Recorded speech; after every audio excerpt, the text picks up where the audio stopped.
In this video, I will tell you that how to find Instagram friends on Threads.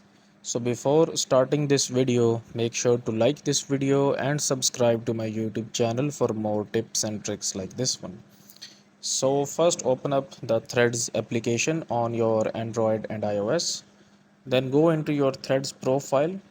As you can see that we are in our thread profile. So open up and tap on the two lines at the top right. Tap on follow and invite friends, then tap on follow accounts from Instagram. So right now it shows you the list of all the people that you are following on Instagram. Okay, so which means that they are your friends on Instagram, so you can follow them from here, like this one and this one. So that's it for this video, guys. If you find it useful, kindly like this video and subscribe to my channel, and I will meet you in the next video.